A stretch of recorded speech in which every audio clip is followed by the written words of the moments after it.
बहुत अच्छा था। तब्बू मैम से मेरी मुलाकात और बात नहीं हो पाई इस फ़िल्म के दौरान। लेकिन मैं ये कहूँगा कि अजय सर से मुलाकात हुई। अजय सर से जब मिलना हुआ तो बड़ा ही एक अच्छा इंट्रोडक्शन रहा मेरा। ऐसा लग रहा था कि या तो ये जब मैं उनसे मिला था तो ऐसा लग रहा था कि ये स्क्रीन तो नहीं है, ये शायद स्क्रीन पे दिख रहे हैं। तो अब उनको जब टच किया, उनके पैर छुए तो ऐसा लगा कि नहीं ये रियल है। और बड़ी एक अलग खुशी थी मन में, लेकिन कई बार आपको खुशी दिखा नहीं देनी होती है, आपको अपने तक ही रखनी होती है।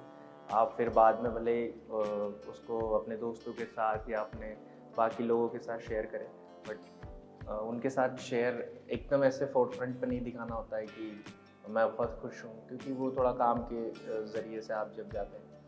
तो शॉट के दौरान उनसे फिर मुलाकात हुई तो उन्होंने शॉट में मुझे काफ़ी चीज़ें एडवाइस करी, काफ़ी कुछ थोड़ी चीज़ें माइन्यूट मोमेंट्स सिखाया, जिससे जो हम बहुत सीन को बेहतर बना सकते थे।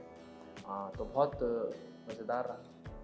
पकिया यार, वो बड़ा ही स्वैग वाला बंदा है। उसका एक एक अलग ही ऑरा है।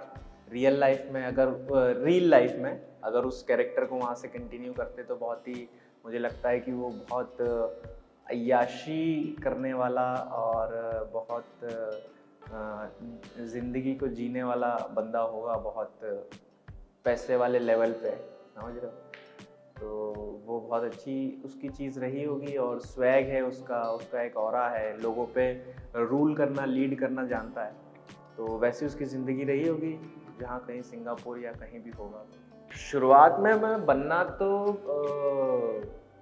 रेलवे में लोको पायलट बनना चाह रहा था। लेकिन फिर जब पापा ने 2007 में एक वर्कशॉप में मेरे को भेजा, वहाँ पे जब एक्टिंग वगैरह मैंने करना शुरू की तो वो चीज़ फिर अच्छी लगने लगी। फिर ये हुआ कि जब 10th 12th के आसपास था तब मेरे को जेईई देना थी, तो वैसा सब कुछ चलता रहा। लेकिन हाँ, कहीं जब वो काम कर रहा था ये एक्टिंग वाला, जब शुरुआत कर दी थी तो ऐसा लग रहा था कि नहीं यार, ये वो काम है जिसको अपन बहुत अच्छे से करते भी हैं। काम काम नहीं लगता, फिर वो मज़ा लगता है। तो उस तरह से जब शुरू हुआ और जब थोड़ा सा मैच्योर हुआ तो लगा कि यही काम, इसी को परसीव करते हैं। फिर आगे 2007 से लगातार थिएटर कर रहा था। देन गुजरात एमएस यूनिवर्सिटी में शिफ्ट हुआ मैं। वहाँ से मैंने बैचलर ऑफ परफॉर्मिंग आर्ट्स में ड्रामेटिक्स की डिग्री की, एक्टिंग सीखी, पढ़ाई उसकी करी, क्या उसके नुआंसेस होते हैं वो सारी चीज़ें सीखी। देन मैं मुंबई शिफ्ट हुआ। बनना तो मैं लोको पायलट या जेईई इंजीनियर चाह रहा था। और जैसा मैंने बोला कि 2007 में उन्होंने मुझे वर्कशॉप में भेज दिया था, तो उनको भी नहीं पता था कि ये इस तरह से सीरियस हो जाएगा। उन्होंने भी भेजा था कि कुछ चलो एक एक्टिविटी सीख लेगा या पढ़ाई के साथ साथ कुछ और एक चीज़ चालू हो जाएगी। बट उनको कहीं भी दूर दूर तक ये आइडिया नहीं था कि ये इसको सीरियस लेके इसको परसीव कर लेगा। एंड जब मैंने उनसे सीरियसली कहा कि अब मुझे यही करना है, तो वहाँ पे एक अपोज़ आया कि नहीं, ये नहीं करना है, इसको सिर्फ हॉबी ही रखो तो बेहतर होगा। लेकिन फिर बाद में जब सब फैमिली मीटिंग हुई और वहाँ जब बातचीत इस तरह की चली कि अब आगे इस तरह का करना है, ये करना है, तो मैं तो फर्म हो चुका था कि मुझे यही अब करना है। बट फैमिली ने फिर मम्मी पापा को और सबको समझाया। फिर सबसे पहला मुझे डॉक्टर जी मिला था। तो मम्मी और मैं साथ में ही थे, एंड जैसे ही मैंने वो मैसेज देखा, वो उसके बाद कॉल आया, पहले मैसेज आया फिर कॉल आया। तो मैंने मम्मी को बताया और मम्मी और मैं, हम दोनों रो रहे थे उस मोमेंट में बैठ के। शाम को आई थिंक 4:30-5 बजे का कुछ वो मोमेंट होगा। तो उस समय डॉक्टर जी के लिए मुझे कॉल आया था और वो उसमें सीन भी मेरा आयुष्मान खुराना सर के साथ था। तो बहुत अच्छा लगा था। एंड उसके बाद फिर छोटे-छोटे प्रोजेक्ट्स जब भी चलते रहे, लेकिन आज भी जब मुझे कहीं ऐसा मैसेज आ जाता है कि you are locked for the particular part, so आँखों में आँसू आ जाते हैं और लगता है कि यार कुछ अच्छी चीज़ें होने वाली हैं। तो उस समय मम्मी मेरे साथ थी, एंड आयुष्मान सर के साथ फिर पूरा शूट किया और बड़ा अच्छा रहा। पर जब थिएटर में देखने गए तो वो पूरा सीन निकाल चुके थे वो लोग एडिट में। मैं तो बहुत पसंद करता हूँ नेगेटिव किरदार को ही। मुझे ये था कि हीरो तो खैर बन सकते हैं और बन जाएंगे, पर मुझे लगा था कि विलन मैं ज़्यादा बेहतर रहूँगा, क्योंकि मुझे एक कंफर्ट थोड़ा सा मिल जाता है विलन नेगेटिव कैरेक्टर्स की तरफ। तो विलन ही करना था, मतलब ऐसा था कि यार नेगेटिव पार्ट में मज़ा आता है करने में, और जिस तरह से मेरी चाल ढाल है और जो मेरा बॉडी लैंग्वेज है, तो मुझे देख कर के लोग अक्सर नेगेटिव किरदार, मर्डरर, गून और इस तरह के ही नेगेटिव किरदार मेरे को मिलते हैं।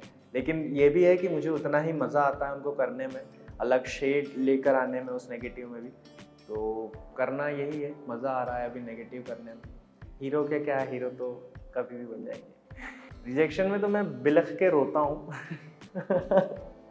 रिजेक्शन को मतलब अभी बहुत छोटा भी हूँ और इस बड़े उसमें आ गया हूँ मैदान में, तो खुशी भी होती है इस बात की कि यार अकेले तुम इतने बड़े एक जगह में आ गए हो।